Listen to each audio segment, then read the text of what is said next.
with her case, it kind of made it a little unusual as well because she had it in both kidneys.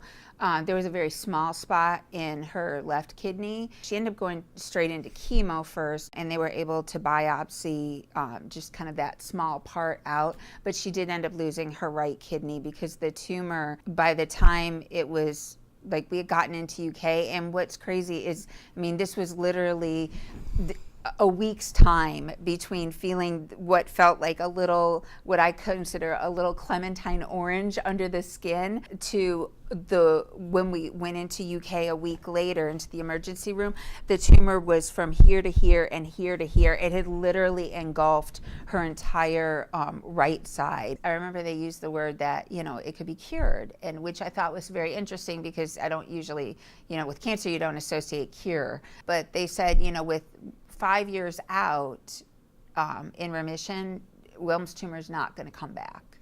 And typically, Bethany's not typical. So, Yeah, no.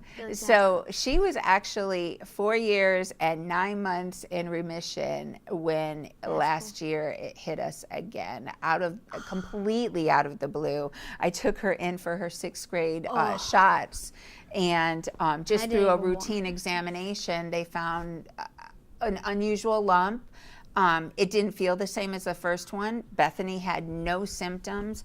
We went in, and sure enough, it was, they did an x-ray that looked a little unusual. They sent her for a CT or an ultrasound, and then in the ultrasound, that's when they said, her cancer's come back, which was very devastating because now her cancer was back in her only kidney that she has. That it was caught early enough this time, and thank goodness for 6th grade shots or for those shots. If we hadn't gone in, who knows what could have happened. All those people and doctors and nurses and everyone that we knew from the first time, and you still stay in contact. It's just that your contact gets more stretched out as you are, stay in remission longer. But we were right back in the clinic, and it was like being back with family again. And so that was awesome. You just okay, yeah, we can do it. We did it before. We can definitely do it this time.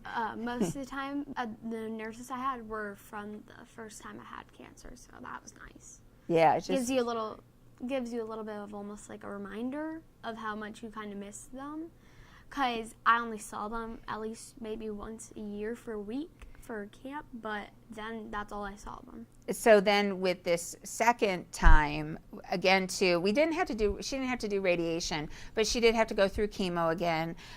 It really only took this time maybe 6-7 months to fully treat it. So it was a little shorter this time, but she only ended up having to lose 20% of her left kidney. So she still got 80% of one kidney, and you just kind of live. You could sit there and worry, but we don't know what's going to happen because there was literally this much chance that Wilms tumor could ever come back, and it did in her. And so, but she made it through, and everything's gone really well, and we just kind of take it as it comes. As a parent, we can be so calm because of the treatment that we got, because of UK, because of the hospital. They've just been amazing for our family.